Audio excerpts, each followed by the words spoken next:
주기도는 행복의 열쇠입니다 라는 제목으로 같이 말씀을 나누겠습니다. 이 세상에 태어나는 순간, 저든 여러분이든 간에 우리가 태어나는 순간 사람은 헤쳐나가야만 하는 세 가지 커다란 난제와 맞닥뜨리게 됩니다. 이건 피할 수도 없고 피해서도 안 되는, 그러니까 피할 수도 없는 거지만 또 피해도 안 돼요. 예수님이 제자들에게 맞닥뜨려야 하고 헤쳐나가야 할 이 세 가지 난제 앞에서 기도하라 이렇게 말씀하신 겁니다. 우리의 힘으로만 해결할 수 없다라는 것을 이미 주님께서 알고 계시기 때문이죠. 사람이 태어나자마자 제일 먼저 맞닥뜨리게 되는 것은 생물학적 생존이에요. 생물학적 생존. 사람은 육체를 가지고 태어납니다. 육체를 가졌다는 것은 생물학적 생존을 해야 한다는 말입니다. 만약 우리가 육체를 가지지 않았다면, 천사들처럼 그런 존재라면 우리가 이 먹고 사는 문제, 이 생물학적 생존에 대해서 고민할 필요도 없고 걱정할 필요도 없겠죠. 근데 우리는 먹고 살아야 되는 거죠. 먹어야만 사는 거죠. 그래서 이거는 태어나는 순간 우리가 맞닥뜨리는 문제이고, 이것은 피할 수도 없고 또 피해서도 안 돼요. 그런 겁니다. 그래서 오늘 말씀은 그것을 일용할 양식이라는 말로 표현을 하고 있습니다. 사람은 태어나는 순간부터 육체의 생존을 위해 먹고 사는 문제를 해결해야 된다라는 겁니다. 그 다음으로 맞닥뜨리게 되는 난제는 영적인 생존입니다. 영혼이 없는 사람은 없습니다. 우리가 육체를 가지고 있듯이 우리는 영혼도 가지고 있는 거죠. 육체만 살아있다고 살아있는 게 아닙니다. 영혼도 살아있어야 진정한 사람이 되는 겁니다. 하나님께서 그 코에 생기를 불어넣어서 사람이 생명이 됐죠. 처음에 진흙으로 사람을 만들었습니다. 그러나 아직 완전한 사람이 아니에요. 그 코에 생기가 들어갔을 때 완전한 사람이 되었죠. 사람 안에 영이 없으면 사람이라 할 수 없습니다. 그러나 아담과 하와가 죄를 지음으로 인해서 모든 사람은 죄 가운데 태어나게 되었습니다. 태어날 때 우리의 영은 고사 상태에 있었습니다. 따라서 악에 빠지기가 쉽죠. 그러니까 우리의 영은 이미 이 죄를 가지고 있는 거죠. 그래서 악에 빠지지 않도록, 유혹과 시험에 들지 않도록 기도하라. 오늘 주기도문에서 주님이 그렇게 가르치시죠. 사람은 영적인 존재이기 때문에 영적 생존을 위해 반드시 죄의 문제를 해결해야 됩니다. 그래서 이것이 태어나는 모든 사람들이 맞닥뜨리고 헤쳐나가야 될 두 번째 난제라는 것이죠. 주님이 기도하라고 하신 세 번째 난제, 우리가 헤쳐나가야 될 문제는 관계입니다. 사람은 관계를 하는 사회적 존재입니다. 산다는 것은 사회적 생존을 해야 한다는 말이기도 합니다. 이 사회 안에서 살아남아야 된다는 얘기죠. 사회적 생존을 위한 최고의 비결을 오늘 말씀은 용서다라고 표현하고 있습니다. 사람은 사회적 존재이기 때문에 관계 안에서 자라고 또 관계를 하면서 살아갑니다. 먼저 자기 자신과의 관계가 형성되어져야 되겠죠. 그 자기와의 관계가 형성 안 되지면 나머지 관계는 다 어렵습니다. 그 다음으로 타인과의 관계를 만들어 가야 합니다. 나 외 다른 사람과의 관계를 만들어 가야 합니다. 그리고 모든 존재의 근원이 되시는 하나님과의 관계까지 정립해 가야 됩니다. 그래서 이 관계를 유지하는데 가장 중요한 건 용서라는 거예요. 용서를 통해서 그 관계가 지속될 수 있다는 겁니다. 육체와 영혼이 살아야 한다는 것은 변할 수 없는 거죠. 이거는 바뀌지도 않고 영원히 변할 수 없는 진리인 거죠. 뿐만 아니라 이 육체와 영혼은 관계를 통해 삶을 이어간다는 거예요. 우리가 육체와 영이 다 살아나야 되는데 이 두 가지가 관계를 통해서 계속 삶을 이어간다는 겁니다. 그러니까 살아난 상태로 가만히 있는 게 아니라 관계라는 걸 통해서 이것이 계속 이어져 나간다는 거죠. 생물학적 생존은 혼자만의 문제가 아닙니다. 가족, 이웃, 국가, 지구촌 전체의 문제이기도 하죠.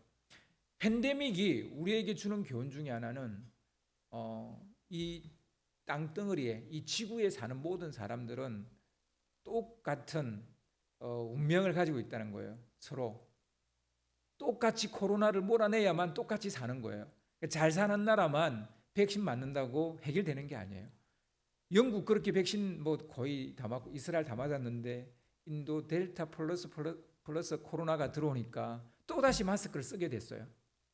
그러니까 인도의 문제가 영국의 문제고 미국의 문제인 거예요. 그러니까 우리는 관계 안에 있기 때문에 이 생물학적 생존을 위해서도 서로 이 관계를 잘 해야 된다는 것을 알게 되는 거죠. 사회적 관계를 잘 해야 됩니다. 영적인 생존도 혼자만의 문제가 아니고 먼저 하나님과의 관계가 회복되어져야 하고 더 많은 사람이 하나님과의 관계가 회복되어져야 됩니다. 그러니까 우리의 이 생물학적인 생존을 위해서도 관계가 좋아야 되지만 영적인 부분에 있어서도 하나님과의 관계가 좋아야 되고 또한 나하고 하나님과의 관계만 좋으면 되는 게 아니라 이 땅에 더 많은 사람들이 하나님과 관계가 좋아져야만 된다는 것이죠. 그래야 사람이 되는 거예요. 사람이. 나만 사람이 된다고 해서 이 땅에 사는 게 아니라 다 사람이 돼야 되는 거예요. 나만 사람이 되고 나머지는 사람이 안 되면 그 사람들이 나를 해치는 거죠.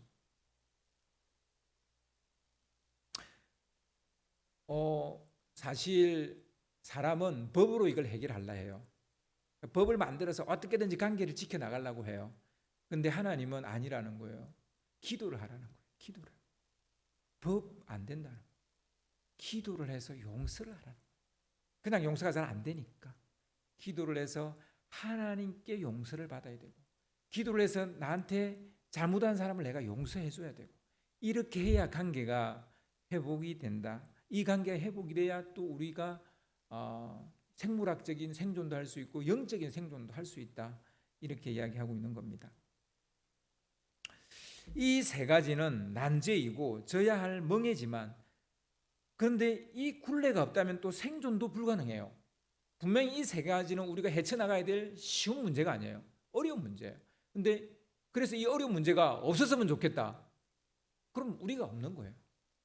생물학적인 어떤 이런 육체적 생존, 그리고 영적인 생존, 관계, 사회적인 생존 이거 자체가 힘들어요. 그런데 이게 없으면 사는 게 아니고 생명도 없는 거예요. 그래서 이거는 짐이기도 하고 멍해이기도 하고 한편으로는 축복이기도 해요. 이 세 가지는 난제인데 멍해이기도 하지만 축복이기도 해요. 이 세 가지가 살아야 사는 것이고 행복해질 수 있는 겁니다. 그래서 주기도에는 행복의 열쇠가 있는 겁니다. 하지만 이 세 가지 중에 하나라도 깨어지거나 병들게 되면 불행하게 되는 겁니다. 실상이 이렇다 보니 예수님이 이것을 놓고 기도하라 한 데는 그만한 이유가 있는 거죠. 그래서 일용할 양식을 위해서 기도하고 그리고 시험에 들지 않고 다만 악에서 구해달라 기도해야 되고 그리고 내가 다른 사람을 용서한 것처럼 또 하나님이 너희를 용서할 수 있도록 해야 되는 거고 이 기도를 해야 된다는 것이죠. 이 세 가지 모두 잘 보존되어야 하고 잘 작동되어져야 한다는 것을 그 누구보다 우리를 지으신 하나님께서 잘 알고 계시기 때문에 이것을 예수님께서 기도하라 이렇게 이야기하는 겁니다. 이 세 가지 굴레가 멍해가 이게 멍해로서 끝나지 않고 복이 되어지도록 기도하라는 것입니다. 산다는 것이 무엇입니까? 행복하게 산다는 것이 무엇입니까? 생물학적 생존을 해야 되는 것이죠. 더 나아가 영혼까지 살려내야 되는 것이죠. 마지막으로 사회학적 생존도 이루어져야 되는 것입니다. 이 세 가지 모두 살려내는 것이 우리 힘이나 지식으로만 되는 것이 아닙니다. 아무리 우리의 머리를 굴려서 또 다른 법을 만들어도 사람은 다 또 그걸 피해 가더라고요. 그래서 예수님은 제자들에게 아버지께 기도하라 이렇게 가르치시는 겁니다. 우리 같으면 법을 만들어라 이렇게 말하겠지만, 뭐 도덕이나 규칙을 만들어라 이렇게 말하겠지만, 예수님은, 하나님의 아들 예수님은 기도를 하라 이렇게 말씀하셨다는 거죠.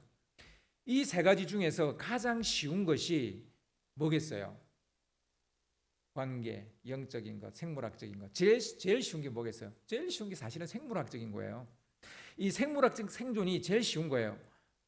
오늘은 이 부분을 여러분과 좀 나누고 싶습니다.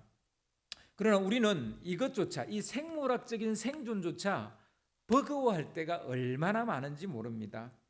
여러분 일주일의 삶을 딱 한번 돌아보세요.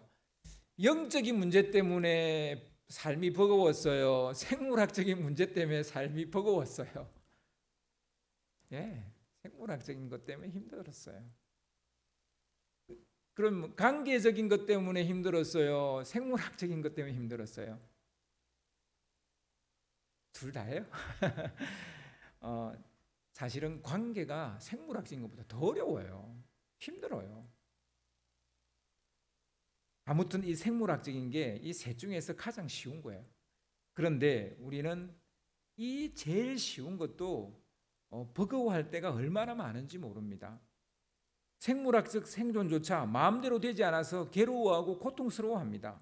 심지어 이 문제를 극복하지 못해서 인생을 자포자기하거나 죽음을 선택하는 사람이 많습니다.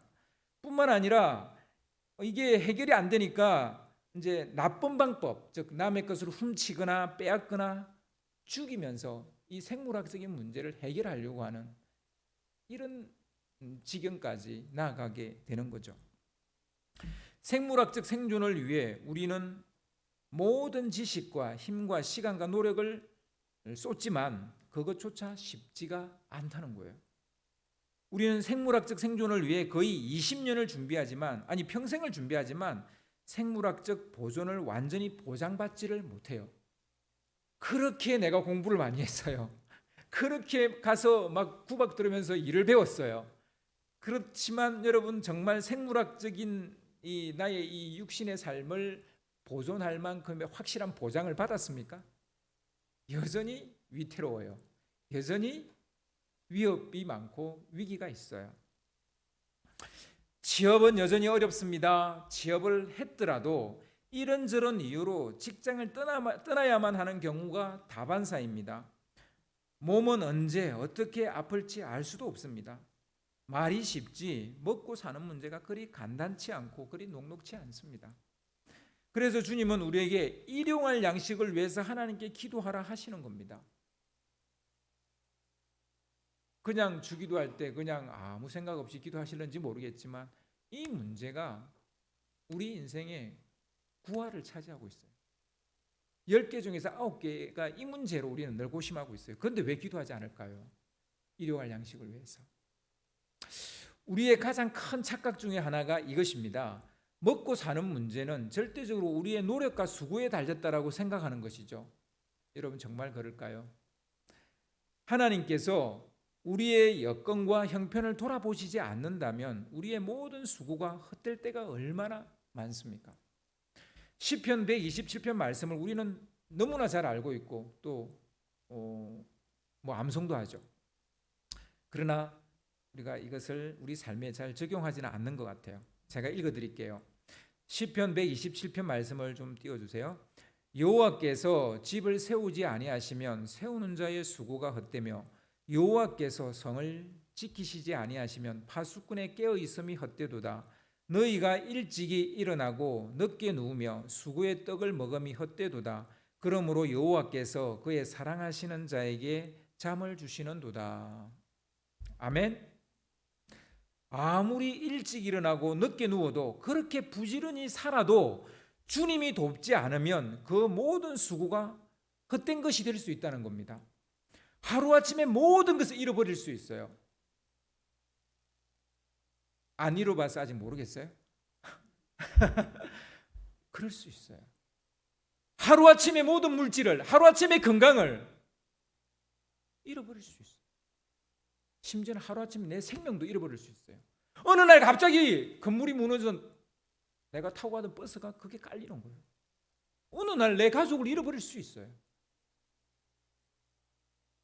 어느 날 멀쩡한 아파트가 붕괴될 수 있어요. 일어나잖아요. 지금 지난주 유수였잖아요. 유수는 보면서 왜 이 말씀을 안 믿어요? 여러분, 어느 날 내가 하는 일이 어려워질 수 있어요. 어느 날 내가 다니는 직장에서 나와야 되는 상황이 있을 수 있는 거예요.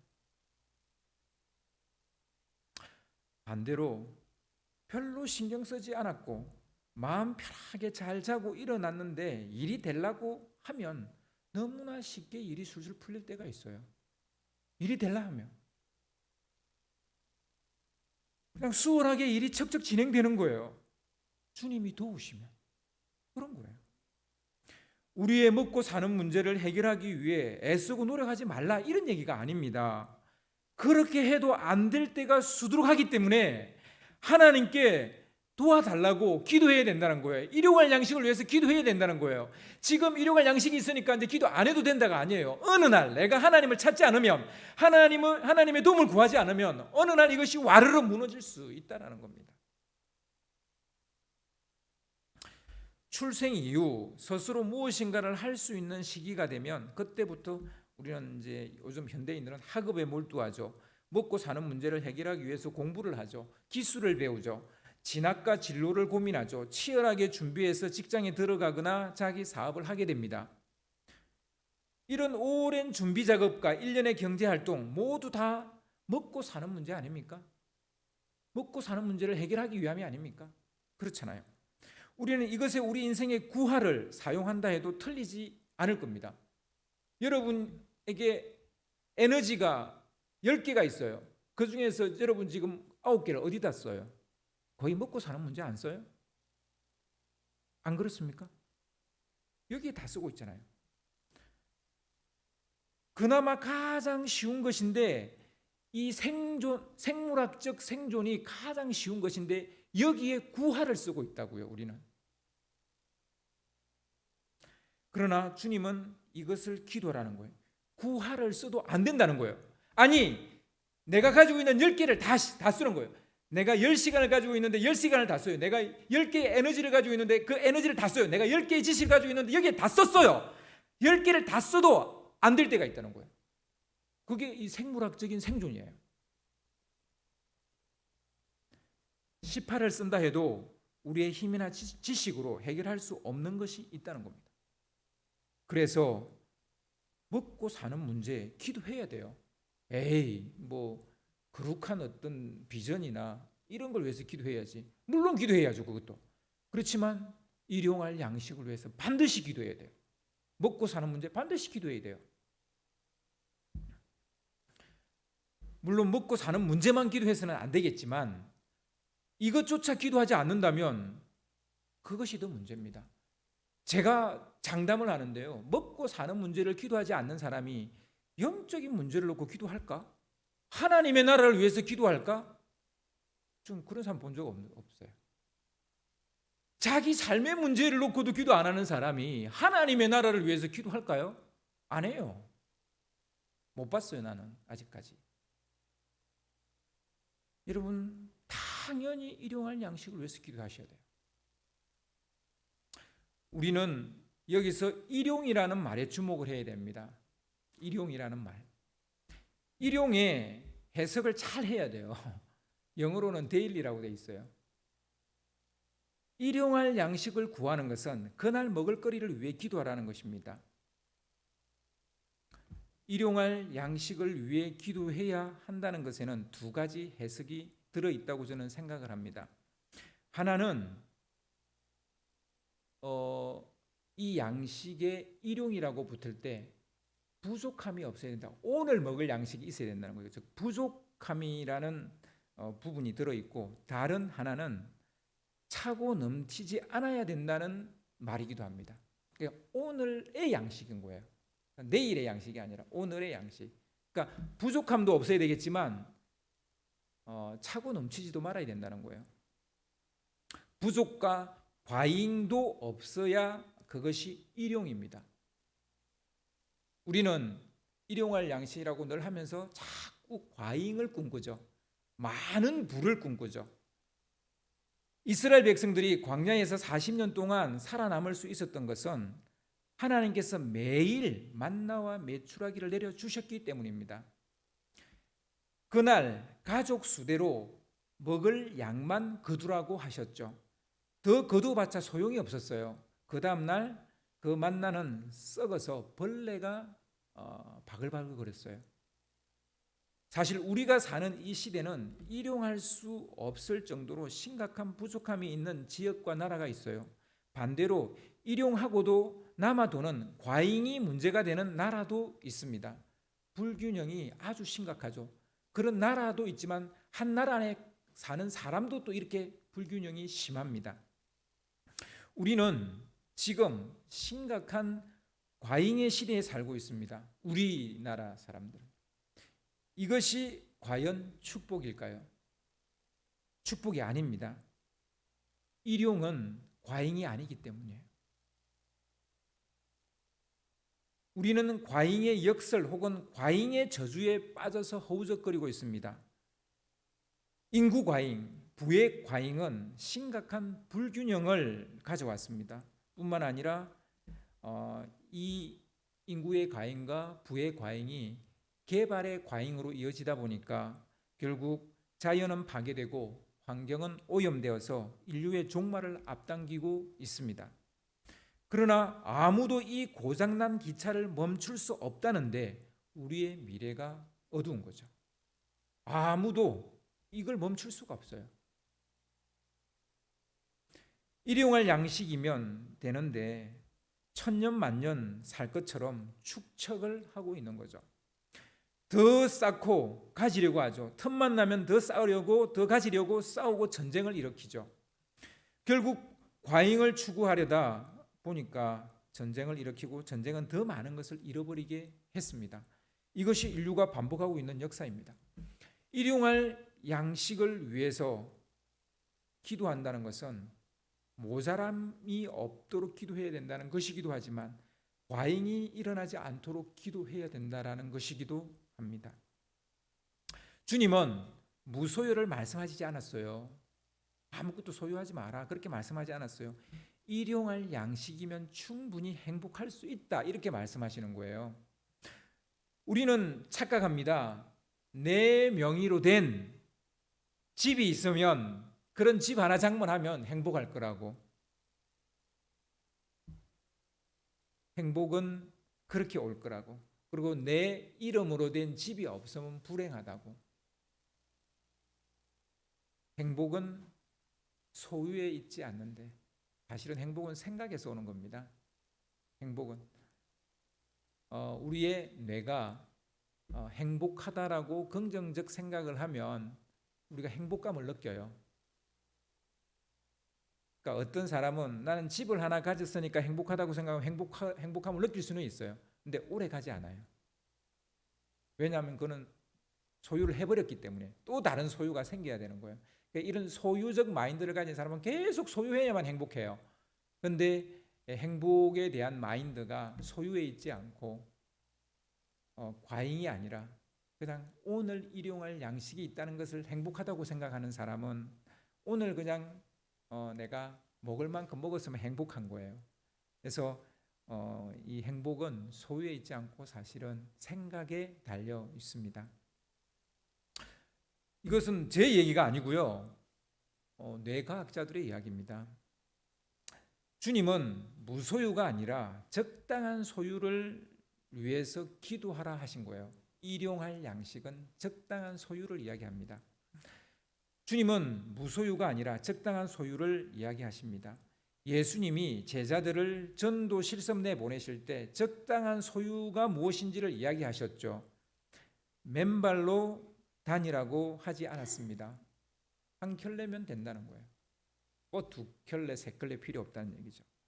그렇다고 해서 맨발로 다니라 했습니까? 그건 아니라는 거예요. 사실 오늘날 적당한 소유라는 개념이 매우 애매하고 그 기준도 도달하기가 어려울 정도로 높아져 버렸어요. 부동산 때문에 그래요. 부동산 때문에 평생 집 하나를 내가 장만하지 못했는데 내가 과연 적당한 소유를 한 건가 안 한 건가 이게 애매한 거예요 지금. 대부분 사람들은 가난하다고 생각해요. 자기 집을 가지지 않으면. 과잉의 역설 중에 하나이기도 하죠. 빚내서 집을 장만해야 하는 세상이 되어버렸습니다. 우리 젊은 세대가 이번 정부에 불신을 가지게 된 이유가 바로 여기에 있습니다. 이 정부 들어서기 전에 이미 부동산으로 내가 정말 적당한 소유를 가질 수 있다 이런 시대는 이미 지나갔어요. 그런데 이 정부가 그게 기름을 더 부었어요. 그러니까 이미 부의 유무로 새로운 계급 질서가 만들어졌는데 그나마 이것을 깨고 공정한 사다리를 만들어줄 거라 믿었던 정부가 도리어 공정성을 사정없이 깨트리니 분노하지 않을 청년이 국민이 어디 있습니까? 분노하죠. 이 정부가 완전 공평한 세상을 만들어 달라 한 겁니까? 국민들이? 그나마 불공평한 이 세상을 좀 공평하게 해달라 했는데 도리어 더 불공정한 것이 더 드러나니까 국민들이 열이 받친 거죠. 우리는 오늘도 모자람 때문에 하루하루를 비참하게 살아가는 사람을 위해 또한 기울어진 운동장에서 불공정한 달리기를 해야 하는 이 젊은이들을 위해서 우리는 기도해야 됩니다. 일용할 양식을 위해서 기도해야 된다 할 때는 일용할 양식을 구하기 어렵게 된 이 시대의 젊은이들을 위해서 기도해야 된다는 거예요. 나만 일용할 양식이 있으면 되는 게 아니라니까요. 다음 세대가 일용할 양식이 있어야 되는데 그러기가 너무나 어렵게 돼버렸어요. 교회가 이 부분에 고민해야 됩니다. 어떻게 우리 아이들이 불공정한 사회에서 먹고 사는 문제를 해결할 수 있을런지 고민해야 되고 어떻게든 도와야 됩니다. 사회로 진출하는 우리 아이들을 위해서 기초 자금 같은 것을 만들어준다면 어떨까 이런 생각을 합니다. 유대인들은 이것을 오래전부터 철저하게 지키고 있습니다. 그들은 성년식 때 우리 꼭 결혼식처럼 성년식을 아주 거창하게 합니다. 그래서 부모도 성년식 될 때까지 이 아이를 위해서 돈을 모읍니다. 그리고 성년식 때 결혼식처럼 많은 지인들이 이 성년식에 참여를 합니다. 그리고 축의금 같은 걸 해요. 그러니까 너의 미래를 위해서 내가 투자를 한다 이런 개념으로 하는 거예요. 근데 보통 이 유대인들이 성년식 때 그 유대인 아이가 보통 그때 가지게 되는 돈이 한 우리나라 돈으로 한 1억 정도 된다 그래요. 그러니까 1억 정도를 가지고 사회로 진출하게 되는 거예요. 유대인들은. 근데 우리 아이들은 어째요? 학자금 대출을 받아서 빚쟁이 상태에서 사회로 진출하니 유대인들과 싸워서 이길 수 있겠습니까? 어렵죠. 유대인들이 이 세계 금융을 쥐고 있는 데는 다 이유가 있는 거예요. 어른들이 우리 아이들에게 정말 미안해해야 됩니다. 지금 다음 세대 앞에서 우리 부모 세대가 우리 자녀 세대들한테 정말 미안해해야 돼요. 왜요? 아무리 노력해도 평범하게 살 수 있는 세상을 만들어 놓지 않은 거예요. 너무나 기울어진 운동장을 만들어 놨어요. 이 세상이 지금 이건 다 우리 어른 책임이죠. 누구 책임이에요? 우리 어른들 책임이잖아요. 저는 개인적으로 정년의 연장을 반대합니다. 저도 이제 5학년이잖아요. 저도 이제 50대잖아요. 저도 정년이 더 길어지면 제 생활이 좀 더 뭔가 미래가 더 있겠죠. 근데 문제는 나만 살고 젊은이가 죽으면 어떻게 돼요? 안 되잖아요. 전 정년 개인적으로 반대해요. 어떻게 정치적으로 결정이 날지 모르겠지만 지금 젊은 세대들이 일자리가 없어서 너무 어렵습니다. 기업들은 정치 자금 대지 말고 미래 세대를 위해서 더 많은 기부를 해야 합니다. 더 많은 기부. 기업들은 그렇게 해야 되고요. 이 시대 교회는 건물 짓는데 재정 쓰지 말고 적어도 자기 교회 아이들을 위해 미래를 준비해 주는 그런 교회가 됐으면 좋겠어요. 마음 같아서는 우리 아이들이 딱 한 20살 됐을 때 고등학교를 졸업하고 혹은 뭐 대학교를 졸업할 정도 한 24살이나 이때 우리 교회 아이들에게 한 1,000만 원 정도만 교회에서 이것은 너의 인생을 위해서 교회가 주는 선물이다. 이것을 어떻게 쓰는지는 너에게 달렸다. 이렇게 되어졌으면 좋겠어요. 장학금 정도가 아니라 정말 사회에 나가서 뭔가 할 수 있는, 뭐 마음 같아서 1억도 줬으면 좋겠어요. 근데 그건 너무나 비현실적이라 제가 뭐 그 정도까지 말 못하겠지만 교회가 이런 일을 해야 정말 일용할 양식을 위해서 기도한다 할 수 있지 않겠습니까?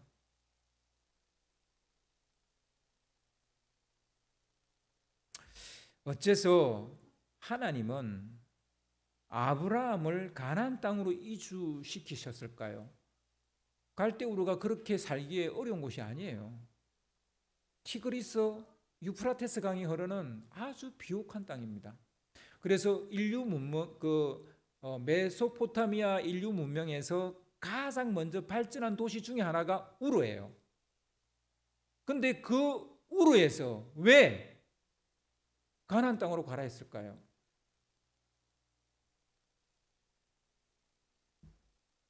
어째서 하나님은 애굽에서 종살이하던 히브리인들을 가나안 땅으로 인도하셨을까요? 어째서 하나님은 바벨론 포로로 끌려간 유대인들을 다시 예루살렘으로 돌아가게 하셨을까요? 어째서 그 땅을 약속하셨고, 어째서 그 땅에 정착하게 하셨고, 어째서 그 땅으로 다시 또 돌아가게 하셨을까요? 그 땅이 그렇게 아름답고 좋은 땅일까요? 정말 에덴 동산과 같은 그런 땅일까요? 저는 아직 안 가봐서 모르는데요. 그 땅이 그런 땅이 아니라는 건 저는 알고는 있습니다. 그 책으로 다 배웠어요. 척박한 땅이에요. 척박한 땅이에요. 그럼 어째서 하나님은 그 땅을 고집하셨을까요? 그 땅에서는 하나님을 찾지 않으면 살 수 없는 지리적, 기후적 조건을 가지고 있기 때문입니다. 가나안 땅은 하나님을 찾지 않고는 살 수 없는 땅이에요. 먼저 지리적인 위치를 보면 세 개의 대륙이 만나는 지점에 있습니다. 아프리카 대륙과 아시아 대륙과 유럽 대륙이 만나는 지점입니다. 교통과 통상의 요충지라고 할 수 있다는 말이죠. 그래서 이 말은 항상 주위 열강들이 눈독을 들일 수밖에 없는 땅이라는 말입니다. 서로 차지하려고 하는 그런 땅이라는 거예요. 왜 아마겟돈이 그 땅에서 일어날까요? 지금도 그 땅은 중요하기 때문이에요. 지리적으로.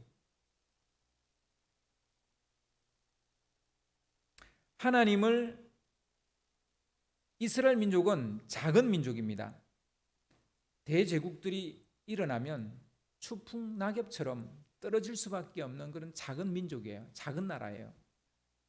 그러니까 하나님을 의지하지 않으면 그 땅은 뺏길 수밖에 없어요. 하나님이 이스라엘의 군대가 되지 않으면 그 땅을 뺏길 수밖에 없다고요. 실제 이스라엘의 역사는 그것을 증명하고 있습니다. 그리고 가나안 땅에서 7 족속과 주위에 크고 작은 민족 국가들에 둘러싸여 있습니다. 조금만 한눈 팔면 적의 약탈과 침탈이 이루어질 수밖에 없는 땅, 그런 땅이 바로 이 가나안 땅이에요. 게다가 가나안 땅의 기후와 날씨도 하나님을 찾지 않으면 안 되게 되는데 한몫하고 있습니다. 척박한 땅이기 때문에 이른 비와 늦은 비가 오지 않으면 농사를 망치게 되는 땅입니다. 그 저수지를 만들 수 없을 정도로 비가 많이 오지 않는 그런 나라예요. 하나님께서 이스라엘 백성들이 한눈 팔면 곧장 비를 내리지 않으셨어요. 그 땅에 비가 내리면 그 땅은 젖과 꿀이 흐르는 땅이 되지만 비가 내리지 않으면 기근과 가뭄이 가장 빨리 찾아오는 땅입니다. 그래서 애굽에 가서 양식을 구해와야만 되는 땅, 그 땅이 가나안 땅이에요. 한마디로 가나안 땅은 일용할 양식을 하나님이 주신다는 것을 가장 잘 알게 해주는 땅이라는 것을 알 수 있습니다. 이 일용할 양식, 우리의 수고와 우리의 땀으로만 얻는 게 아니라 하나님이 비를 내리시고 하나님이 햇빛을 주셔야만 된다라는 것을 알게 하는 땅, 그 땅이 바로 가나안 땅이라는 거예요. 여러분, 우리는 가나안 땅보다 더 척박한 시대에 지금 살고 있는지도 모르겠습니다. 우리나라 경제력은 G7 정상회의에 초청받을 정도로 좋아졌지만 국민 한 사람 한 사람이 먹고 살기가 그 어느 때보다 어려워졌습니다. 과잉의 역설에 의해 부의 불균형이 더 심해져 가고 있습니다. 하나님께서 이른 비와 늦은 비를 내리지 않는다면 우리는 먹고 사는 문제 앞에서 힘들어할 수밖에 없습니다. 일용할 양식을 위해 구한다는 것은 당연한 기도입니다. 사실 주기도를 하면 내가 보이기도 하지만 하나님 아버지의 마음도 보입니다. 아버지 하나님은 우리의 먹고 사는 문제에 깊은 관심을 가지고 계십니다. 주님은 우리가 행복하기를 원하십니다. 그러나 그 행복이 소유에 있지 않다고 말합니다. 일용에 있다고 말합니다. 일용할 양식에 있다고 말합니다. 일용에 있다는 거예요. 일용에. 행복하려면 생물학적 생존에 문제가 없어야 되겠죠. 여러분, 내가 정말 다이아몬드를 하나 들고 있는데 지금 먹을 게 아무것도 없다면 그 다이아몬드 아무 소용없는 거잖아요. 그렇잖아요. 그러니까 일용할 양식이 해결돼야 우리는 행복할 수 있어요. 적당한 소유가 있어야 됩니다. 부족도 아니고 과잉도 아니어야 됩니다. 그 적당히 애매하지만 저는 그것이 가족의 수라고 생각합니다. 가족의 수. 가족의 수를 많이 가지고 있으면 하나님은 딱 그 수만큼 주십니다. 이건 아이를 많이 낳아야 된다 이런 의미라기보다는 사람마다 제가 보니까요, 가족의 수가 다르더라고요. 정말 자기가 낳은 아이만 자기 가족인 사람이 있고요. 주위 이웃도 자기 가족처럼 생각하는 사람이 있고요. 회사를 운영하시는 분은 그 직원들을 다 가족이라고 생각하시는 분이 있고 또 그렇지 않은 사람도 있어요. 어떤 사람은 정말 저 외국에서 굶어 죽는 그 아이들이 자기 가족이라고 느끼는 사람도 있어요. 그러니까 이 가족의 수는 사람마다 달라요. 그래서 그 가족의 수만큼 하나님이 딱 채우시는 것 아닌가. 우리가 기도했을 때, 일용을 기도했을 때, 여러분은 가족의 수를 혈육으로만 국한하십니까? 그런 사람은 그만큼 소유할 것입니다. 어떤 사람은 더 넓은 가족 개념을 가지고 있습니다. 그런 사람은 그만큼 더 소유하게 될 것입니다. 결국 소유하지만 그것은 소유가 아니에요. 그냥 나누어주는 가운데 다리 역할을 하는 거죠. 다리 역할을 하는 거죠. 그냥 통로, 파이프 역할을 하는 거죠.